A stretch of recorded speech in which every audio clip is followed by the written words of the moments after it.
3 scary stories will be told, which were told to me by my acquaintances and which you are unlikely to fall asleep from. The first story, in an abandoned hospital. In our city, there has long been a local hospital that has a bad reputation and has long been abandoned and looked extremely grim. Various Satanists and other thrill seekers immediately chose this place, so before we decided to set out for a dose of adrenaline, a day was carefully chosen when we were guaranteed that no one would interfere. We set out, as usual, skeptical of such things. In the evening, to arrive at the location just in time for midnight. On the way, one of our comrades teased the other about who would lose their nerves faster, weaving various horror stories about such places. Our third companion just drank gloomily, arriving at the location and making sure once again that there was no one there today.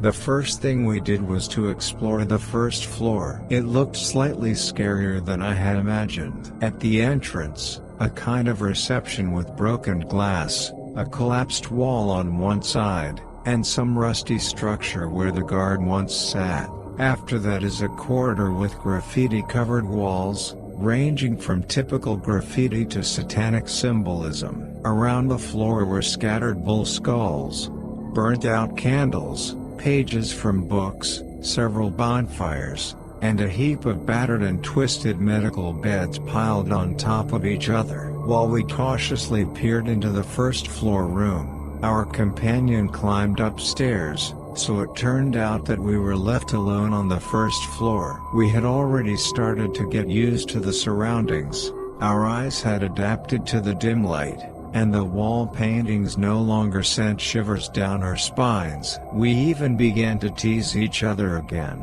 imagining finding a classic electroshock machine for treating particularly unruly patients in one of the rooms, when suddenly our third companion returned. He was pale, and the light from his flashlight frantically wandered around the entire room.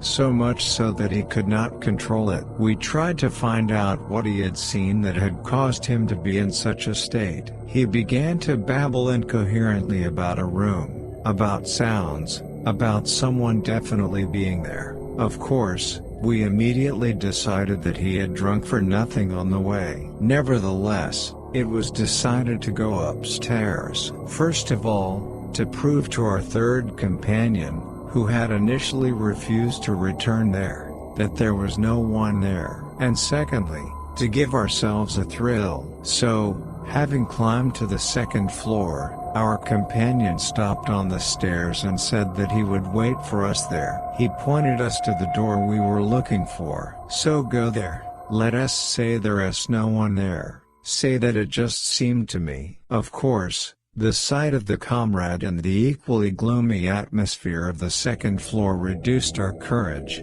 but did not take away our determination.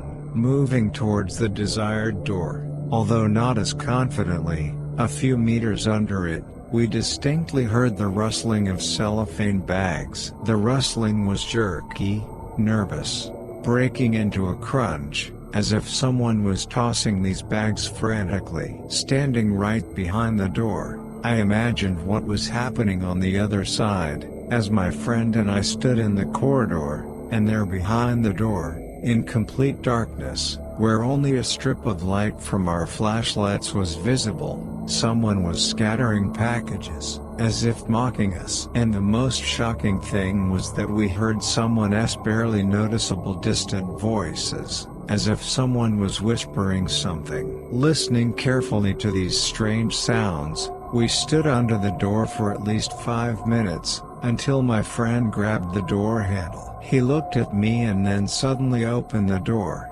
but we didn't see anything inside. The room was empty. No bags, no rustling, no whispering. We quickly closed the door and went back, but as soon as we stepped away from the door, the same quiet rustling came from behind it again, and someone's voice was now louder. This time, we didn't want to show our curiosity anymore, An incredible horror came over all three of us. We quickly rushed down and left that old hospital forever. The second story, the owner of the abandoned building. In general, some time ago, I was into visiting various abandoned buildings or just ordinary unfinished buildings. I don't know what attracted me to it. Perhaps the atmosphere inside such structures, some kind of tranquility. It is hard to describe. This time, upon learning about an unfinished building of unknown purpose, my friend and I headed out of town, turning onto a forest road that was hardly discernible. We drove for about half an hour until we came across a rusted, chain-link fence and gates lying on the ground. After entering the territory, I turned off the engine and we got out of the car. It was a cold and cloudy autumn morning, with fog still hanging in the air, muffling all sounds. In short, the weather wasn't very pleasant. An ordinary two-story concrete building in such weather and in such a place made quite a creepy impression. Dressed in old clothes that we didn't mind getting dirty or torn, and carrying flashlights, we entered the building. At first, we decided to walk through the floors and, if possible, go up to the roof. Nothing special, if not for the forest, oppressive weather, and drops. Sounds of raindrops falling on the concrete floor, in which something unknown seemed to be lurking. The strangest thing was that nothing hinted at the purpose of this building. Unusually clean walls, not smeared with schoolchildren-esque graffiti, and the absence of empty beer bottles and cigarette butts underfoot. After wandering around the floors, we decided to go down to the basement. It was strange that the basement was not flooded. It seemed like after so many years, the rain should have thoroughly flooded everything. The feeling that there was still someone else here underground was amplified. This feeling inevitably arises in me in such abandoned buildings. The corridors of the basement were quite tangled and led further away from the building. We did not dare to climb too far, nor did we have any particular desire to go deeper down. We stopped to talk and agreed that it was time to go home. There was nothing interesting here, as it turned out. And then, turning around, I caught the far opening of the corridor with the beam of my flashlight. In those couple of seconds, while I was in shock, I managed to get a good look at what was standing there. He, I think, did too. It was standing sideways, turning its head towards us, its body hunched over. Its height, I understand, was about 2 meters, with its spine protruding through the skin. Completely naked with pink skin, long arms reaching almost to the ground, an elongated head with small ear shells, a narrow slit for a mouth, and a triangular depression where the nose should be. And of course, big round eyes with huge pupils. Some wild parody of a human. And then it made a sound similar to a roar and started to turn around. I shouted something incoherent and dragged my friend, who didn't see what was happening behind him, to the exit. I think the panic I was able to convey through my scream was enough for him to immediately run after me. The key was trembling in my hands and it took me 5 tries to finally get it into the lock. When I was starting the engine, that creature slowly came out of the building and looked towards the car. I turned around and quickly drove off, not caring about the suspension.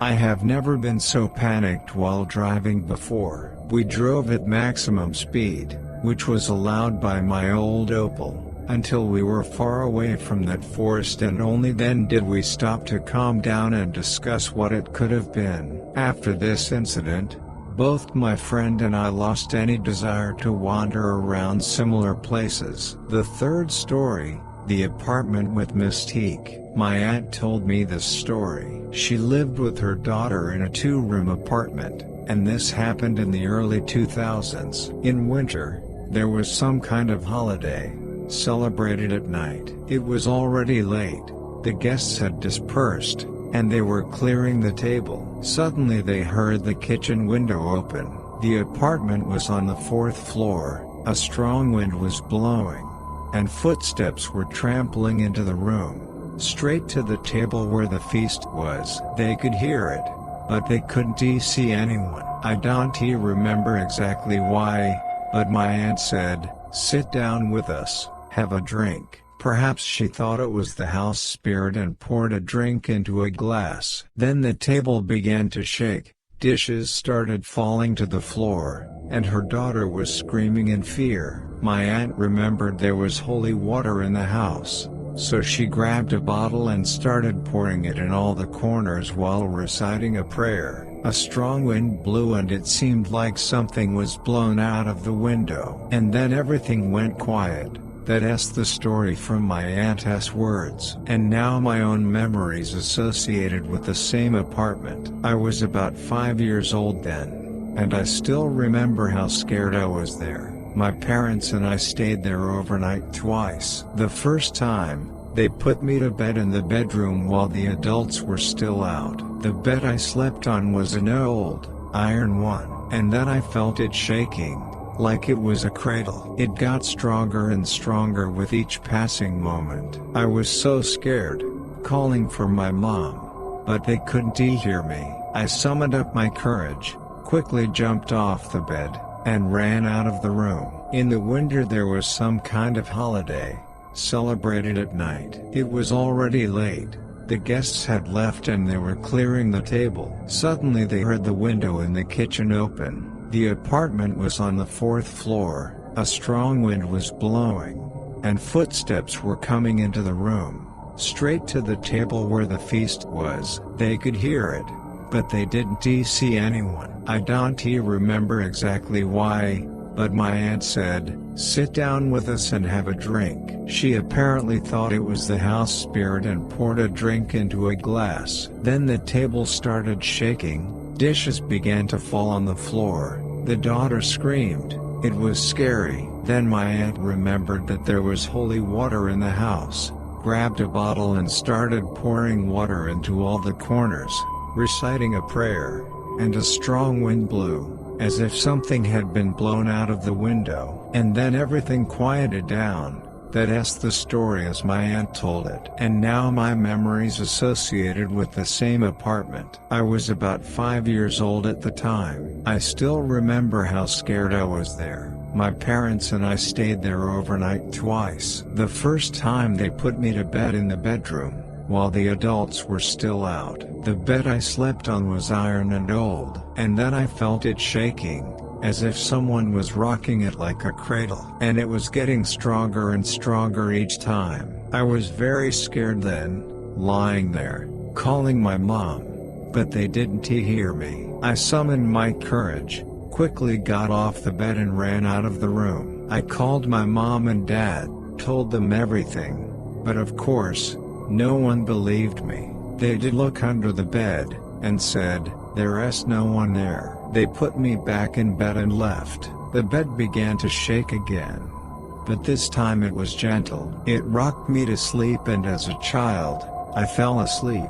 Another time, when we stayed there, I slept with my parents in one bed and couldn't fall asleep for a long time. I was lying near the wall, and suddenly I felt someone hugging me. I thought it was my mom or dad, so I stroked the hand. But it was Harry. I sat up, looked around the dim room, saw something dark on the blanket, and that was it. I stretched my hand to my parents and realized that the hand was already too long. It was hugging both my mom and dad. I moved to my side of the bed, and the hairy hand seemed to emerge from the gap between the bed and the wall. I was scared, covered my head and lay like that for a long time. I finally fell asleep in the early morning. I looked under the bed during the day, but there was no one there. That's the kind of horror and mysticism that happened in that apartment. My aunt sold the apartment soon after. I wouldn't want to end up there again.